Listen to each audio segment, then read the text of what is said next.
Miss Helen, tell us a little about your story. Well, I had a $1,000 title loan here with Tennessee Title, and I was paying anywhere from $110 to $192 a month. Turns out I wanted to buy the loan off, and I was told that I still owe this. I had this loan for about 8 months, and then I was told that after paying that amount regularly, I was told that my balance to pay the loan off was $888. And that's when I'm just like, oh, that's predatory lending, I said to him. And of course, he got really upset with me. And I ended up paying that loan off. But at the same time, I had another one running concurrently with that one, which it's my understanding you're only supposed to have one loan with one car at the same time. And so there they fumbled the ball. Yes, but ma'am. It's not just Tennessee Title. I want everybody to be aware with all these payday, check and go, cash and type things. It's predatory lending. It just super exceeds the interest rate for other financial institutions. So you thought when you came in to do a loan, you tell me a little bit about what the interest rate he told you it was going to be. Well, he told me the interest rate was 11%, which he misrepresented it. And he later told me that 11% is only like, I don't know what it is. I don't know if it's for a day or what, because he actually says that the real percentage is 136% or something like that. Yeah. And it's what I want done in the long run. What I see, I want a true truth in lending statement, where the truth in lending statement reflects the real amount that you are paying and what the real amount you'll pay if you had the loan the full term.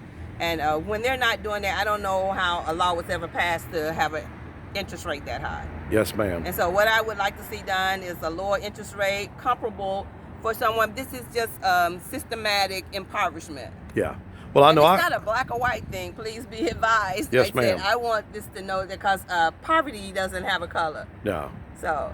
Well, when I called the other day, and they told me on the phone it was going to be 9.9% interest. And that's shocking to me because they told me 11%. Here I am, a black lady. They tell me 11%. And they tell you, a white man, 9%. Yeah. What is that? I don't know. Do you think that goes on? I think it does. Obviously, it does. It happens. Yeah, probably does. Well, what advice would you have for lawmakers about what happened to your situation and others? Because, some people would say people got to be responsible.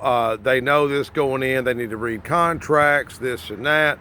What would you tell the governor, the Speaker of the House, Lieutenant Governor Randy McNally, other lawmakers, and even the media that many times failed to tell these stories? What would you want to tell them? I would tell them that they need to restructure the contracts so that they're easy for a lay person to read. You would almost need an attorney to read that contract and see the deception in it. Yes, ma'am. And so...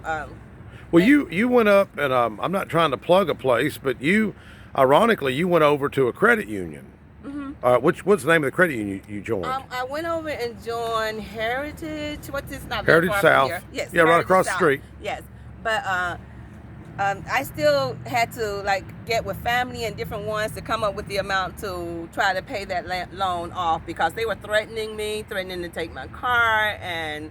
Well, do you think that's part of their business model is to take your car? I would hope not, but it's very possible, especially around this time of the year with it being tax season. Yeah. They can easily offer, get rid of a nice car. Yes, ma'am. Well, Heritage South is a good credit union that helps people and helps everyone pretty much.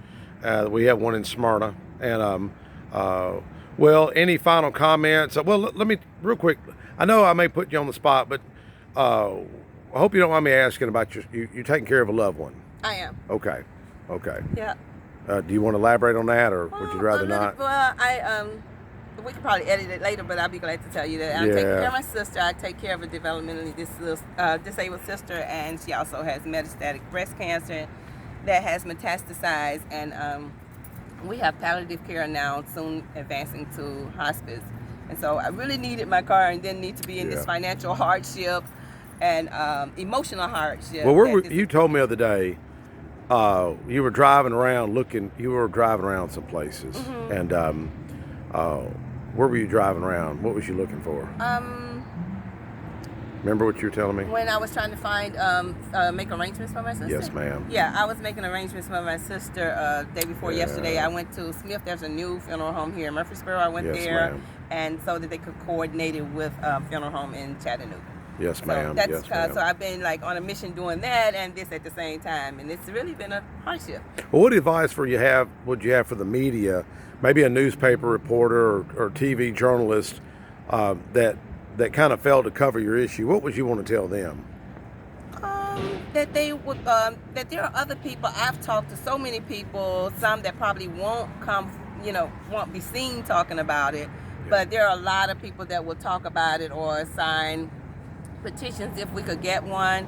But we really need to get something done. This should not be okay. Yes, ma'am. And I mean, they're just all over Rutherford County. I was on Northfield and Memorial last week, and there's 8 right in that intersection. Just right in that intersection, there's 8. Yes, ma'am. That's ridiculous. That's more than the fast food restaurants in Rutherford County. Oh, like, yes, there's so many. Yeah.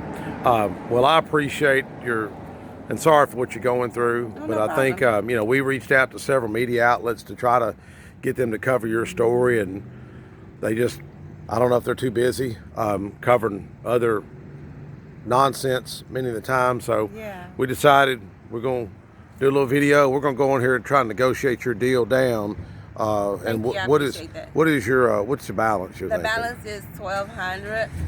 And the first time you borrowed any money, how much total did you pay them back? The first time I borrowed, like I said, it was $1,000. In May, I paid over $860 something back on a $1,000 loan, and I still owed. My balance still was $888. Yes, ma'am. Yes, ma'am. Well, so that's what I mean about the truth in lending, because nothing that I was paying was actually going toward anything. Yeah. Initially, you thought it was 11% interest. Absolutely. Okay. Well, thank you. Any final words? You're very welcome. No. Okay. Well, thank you. We got to get this done, and to any lawmakers or whatever, we got to redo this, restructure yes, ma'am. this. All right. Thank you so much. You're very welcome.